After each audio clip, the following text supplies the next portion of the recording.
आप ছত্তিশগড় কি শিমলা में है ছত্তিশগড়ের শিমলা মঈনপট আসলাম সাবধানে থাকবে রাত করবে না স্বপ্নময় ট্রাভেল ব্লগে সবাইকে আরও একবার স্বাগত বর্ষাকালে আমাদের মনসুন রাইড শুরু হয়ে গেছে আমাদের গন্তব্য হলো ছত্তিশগড়ের মঈনপটকে জার্নি প্রায় 700-750 কিলোমিটার বাইকাররা সেইভাবে এখনও কেউ যায়নি 2-1 জন গেছে এখান থেকে যাব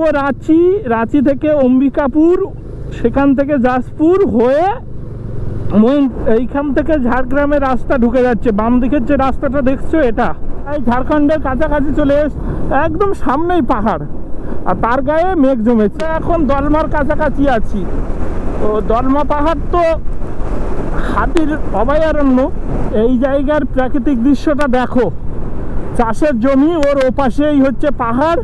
চারিদিকে গিয়ে দেউড়ি বলে একটা জায়গা সেখান থেকে হাইওয়ে ছেড়ে আমরা এই স্টেট হাইওয়ে নিয়েছি মনসুন রাইড কে কে পছন্দ করো বলো আমার তো দারুণ লাগে তোমরা তো জানোই যে আমি একটু চেনা পথের বাইরে গিয়ে ঘুরতে ভালোবাসি আননোন প্লেস তো রাঁচি থেকে 70 কিলোমিটার দূরে গুমলা জেলাতে একটা দুর্গ আছে নবরত্নগড় বলে ও রাস্তাটা দেখো একদম নিচে নেমে যাচ্ছে গিয়ে আবার উপরে উঠছে আসার সময় একটু কিন্তু করছিল যে এত বৃষ্টিতে যাবি এখনও ট্যুরিস্টদের কাছে সেইভাবে পরিচিত নয় এটা ঝাড়খণ্ডের রাঁচি থেকে মাত্র 70 কিলোমিটার এটা হলো একটা ঘাট অঞ্চল ঘাট রোড বলে এগুলোকে মানে পাহাড়ের এক পাশ থেকে আমরা আর এক পাশে যাচ্ছি এগুলো কিন্তু সব হচ্ছে হাতির এলাকা মাঝে মাঝেই সাইনবোর্ডে দেখা যাচ্ছে ওয়াটারফলসটা এই সামনে আর 2-2.5 কিলোমিটার পর দেখেছো ওই যে সাপ আমি একেবারে সাইড দিয়ে এসেছি কি বিশাল ঝর্ণা এখন আছি থিনথিনি পাথরে আলাদা আলাদা আওয়াজ হচ্ছে শুনতে পাচ্ছিস কিছু হ্যাঁ আলাদা আওয়াজ হচ্ছে কি শুনতে পাচ্ছিস বিশাল বড় ড্যাম তো রে এর উল্লেখ আমি কোনো লেখায়ও পাইনি কোনো ব্লগেও পাইনি চীন তিব্বতকে আক্রমণ করে তখন প্রচুর শরণার্থী ভারতবর্ষে আসে ও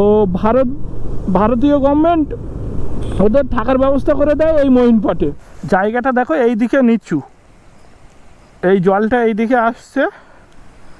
এই যাচ্ছে এই ওপরের দিকে এটা হচ্ছে বাউন্সিং ল্যান্ড বাউন্স করে এই দেখো ভালোভাবে লাফা বোঝা যাচ্ছে না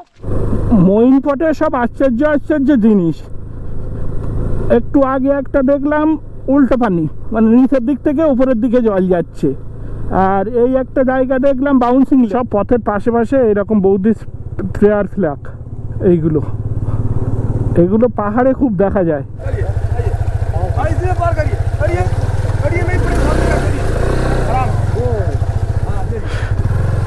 হাত আছে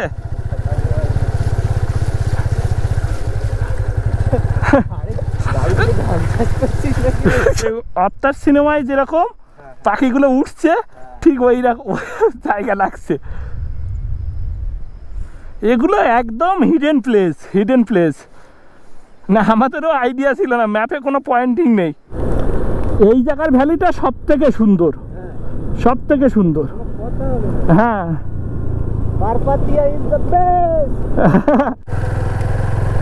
আসার সময় একদম ক্লিয়ার ছিল আবার এই মেঘে ঘিরে ধরেছে বেশ লাগছে কিন্তু এখানকার আদি বাসিন্দা হলো যাদব জনগোষ্ঠী আর একটা কি মানঝারি না এরকম কিছু বললো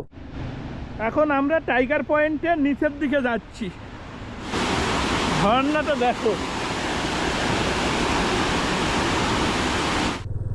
এখনো 2টো মনেস্ট্রি দেখা বাকি আমার লিস্টে ছিল 2টো নৈতিক এটাও অ্যাড করলো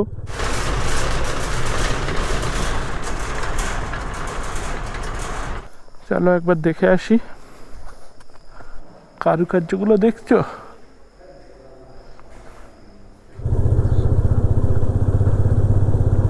এখানে দেখেছিস প্রতিটা রোডে এই প্রেয়ার ফ্ল্যাগ লাগানো সবাই সাথে থেকে পাশের থেকে ফেসবুক পেজ আর ইউটিউব নাম স্বপ্নময় একটু সাবস্ক্রাইব করে দিও সবাই।